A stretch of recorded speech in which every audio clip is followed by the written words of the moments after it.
Lathisms podcast. I'm Evelyn Lamb. In each episode, we invite a Hispanic or Latinx mathematician to share their journey in mathematics. Today, I'm very happy to welcome Nicolas García Trillos to the show. Thanks so much for taking the time to talk with me. Hi, Evelyn. Thank you for inviting me. So I understand you're in the middle of a move. You're moving between institutions right now? Yes. So basically, in the last week, I had to drive with my wife a very, very big truck to go from Providence, Rhode Island to Madison, Wisconsin. I'm moving from Brown University, where I just finished my 3 postdoctoral years, and now I'm joining the Department of Statistics here in Wisconsin. Well, that's very exciting. Yeah, it is. I mean, the whole process has been very exciting, and I mean, believe me, when you make such a big move from, one state that is very, very far away from the other, then it really helps intensifying that excitement, in arriving to a new place, and so it's been pretty wonderful, the experience. So you said you're in the statistics department there. Is that the area your research is? Yeah, so I would say that my research area is, combines, many disciplines, math, stats, and machine learning. But yeah, part of the research definitely has to do with statistics. So that's why I'm here. Okay, and what are some of the research questions that you like to study? So since it's an interdisciplinary, the idea is to try to use the tools that some of these areas provide to perhaps give answers to questions that the other areas are interested in. So in my case, I try to use mathematical ideas and come up with also mathematical tools to study machine learning procedures that are used to analyze data.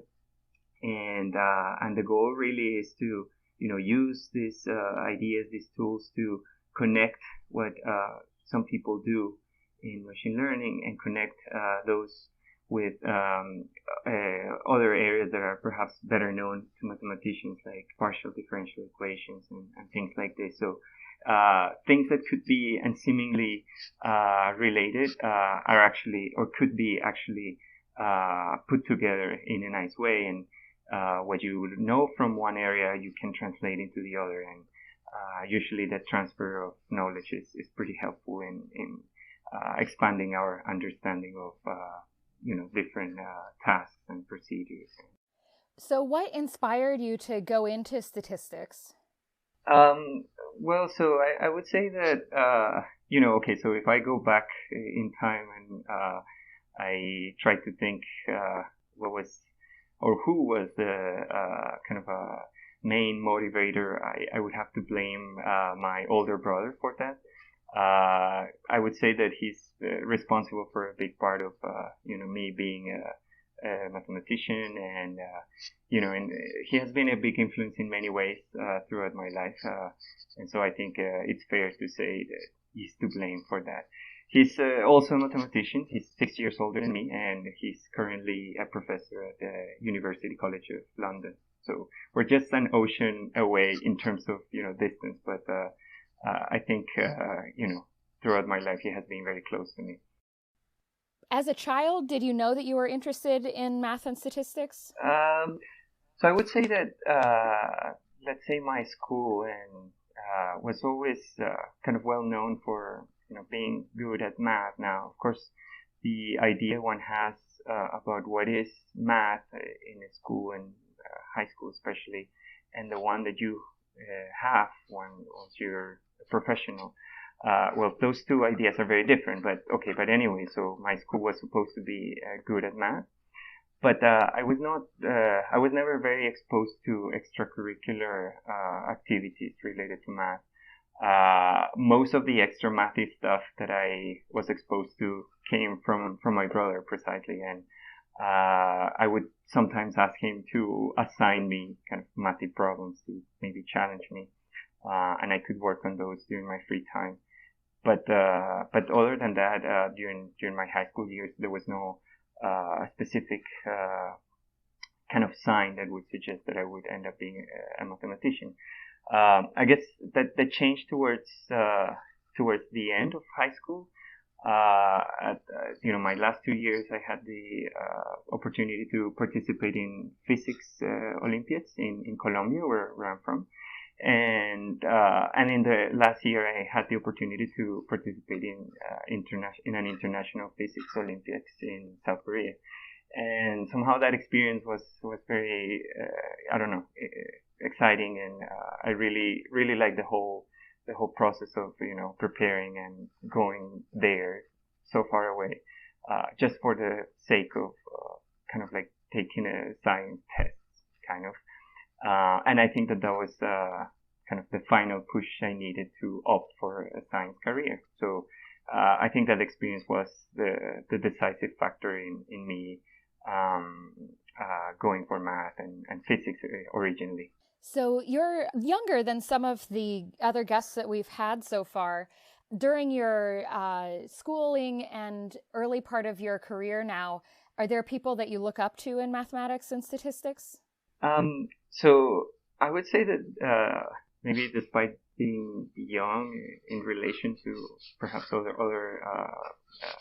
people working in math, I would still say that my mathematical heroes are actually contemporary to me. So I would say that those are my collaborators, because at least the way I see this is they are ultimately the ones that make me believe that math can really be fun.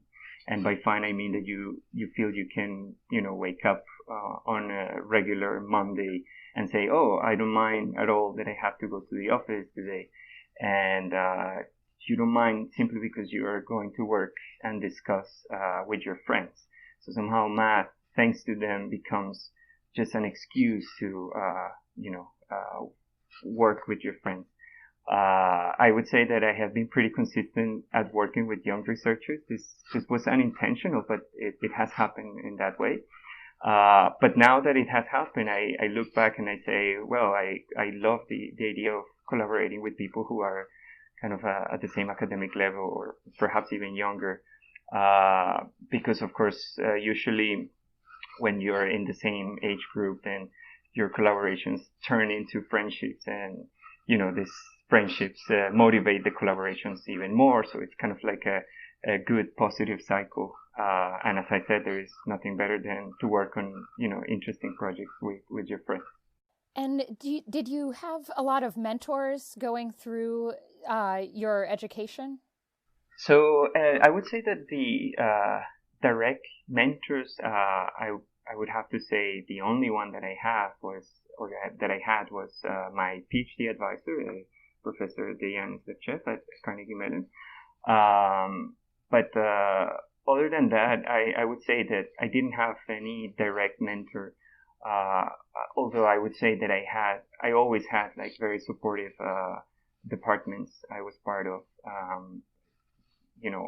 All the departments I was in. So starting from my undergraduate education in Bogotá, in Colombia, Universidad de los Andes, they were they always created like this very good environment to learn. On my PhD program at Carnegie Mellon was also fantastic, and the last 3 years that I spent at Brown were also pretty good.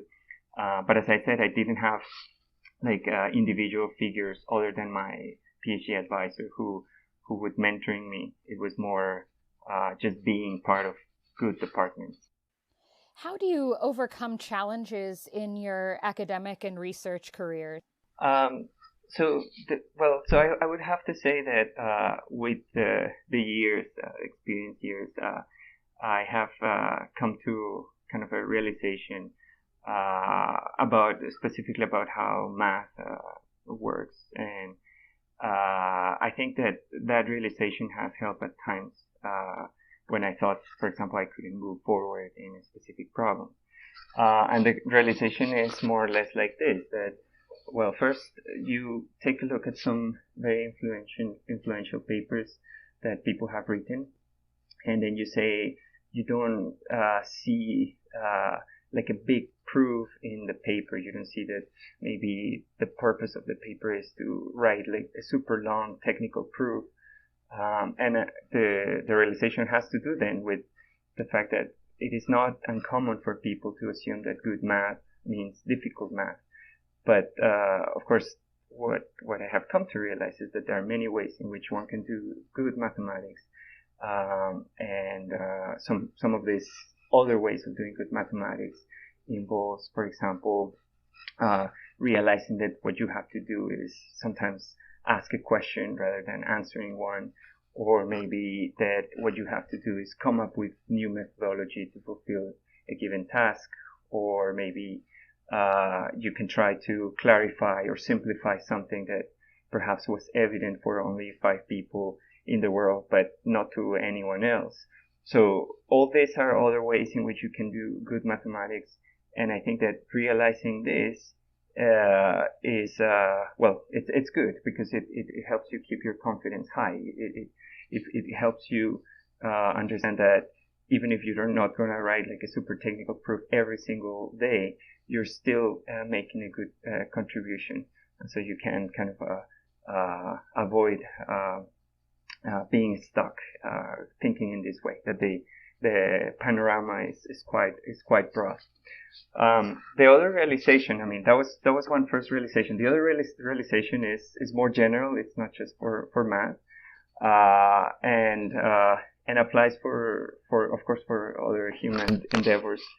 And I guess the best way to describe it is to quote what artists say to each other. So they say something like, well, not every piece that you make, not every art piece will be a masterpiece. And of course, I mean, artists talk about the masterpiece syndrome, kind of like always expecting that whatever art piece that you make has to be a masterpiece. But I guess translated into math terms, the quote, the quote about not every piece will be a masterpiece should read something like, some papers will be great, others will be less impressive. But of course, the important thing is to keep persevering and learn from the process of working on all these projects and doing all this stuff. And as I said previously, this often requires a change in point of view. So maybe also it can help you if you're stuck on one part of something that you're doing, you can maybe work on another project for a little while or something. Yeah, that's correct. So exactly. So I would say that you can change the point of view within projects, but you can, as you suggest, like also change projects sometimes, and sometimes it's also good to put the one project aside for a little while, and then work on something else. And sometimes it's incredible how maybe when you're taking a shower, you come up with an idea that, oh, suddenly this could work in that other project that I had left behind for a while. So sometimes taking fresh air and putting a project aside is actually a good way to deal with it. So your episode will be the first one that's airing in Hispanic Heritage Month, which starts, or at this point for our listeners, started on September 15th. Do you have thoughts on Hispanic Heritage Month? I know you've been in the U.S., I think, since your graduate work. Yes, right. I've been here 8 years now. Have you celebrated Hispanic Heritage Month before, or what do you see as its importance? Well, okay, so I can be completely honest. So I mean, I grew up in Colombia, so of course I was not aware of the concept of Hispanic Heritage Month, and it was only until recently that I heard about it. But then, of course, I read a little bit about it, and how it was created and under what president it was created and so on. And as I was reading that, I mean, and this often happens in general for many celebrations, that sometimes it's easy to fall in the temptation to think that a certain celebration is related to a specific kind of a political figure or celebrity or someone who, on one way or another, represents the celebration. But But I think that that of course, once the celebration has been created, it is the responsibility of the individuals to take possession of it and own it. And of course, this applies to Hispanic Heritage Month. That in a sense, we, the individuals, are the ones who have to give meaning to it. And I think that in many ways, each person will have or will give a different meaning to the celebration. For me, at least, is an opportunity to look into the future, in the sense that it's good to kind of like remember your roots and where you come from, but also what can I do, to help looking into the future.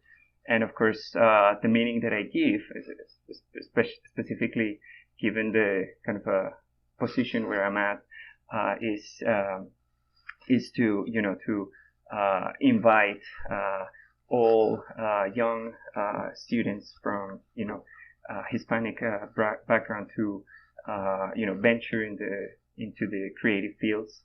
And yes, I am counting math and stats as a creative field.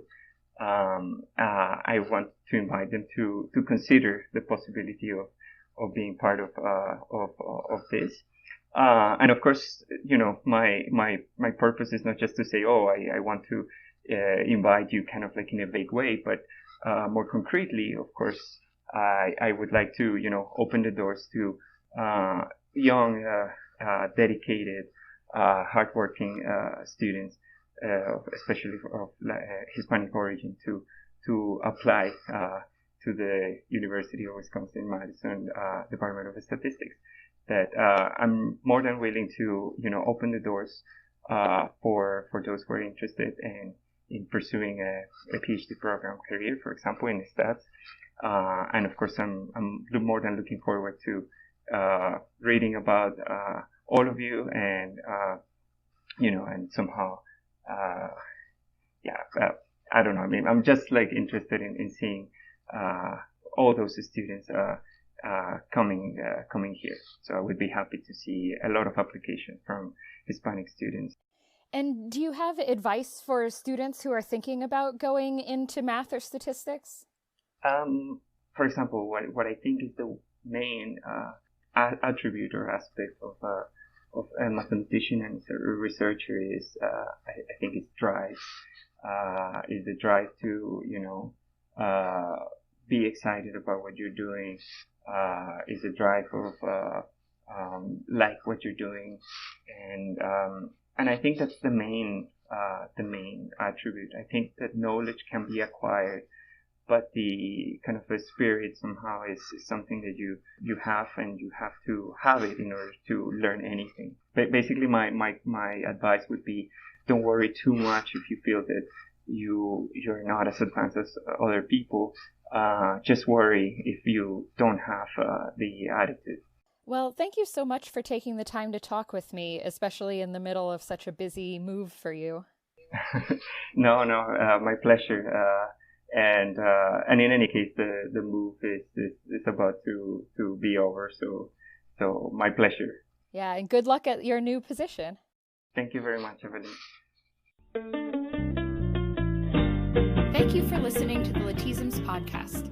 It's produced by me, Evelyn Lamb, and made possible by a Tensor Summa grant from the Mathematical Association of America. Our music is Volvere by La Floresta. Lathisms is an initiative to celebrate the accomplishments of Hispanic and Latinx mathematicians. It was founded in 2016 by Alexander Diaz-Lopez, Pamela Harris, Alicia Prieto Langarica, and Gabriel Sosa. You can find more information about the project at lathisms.org. That's LATHISMS.org. Join us next time to hear from another inspiring mathematician.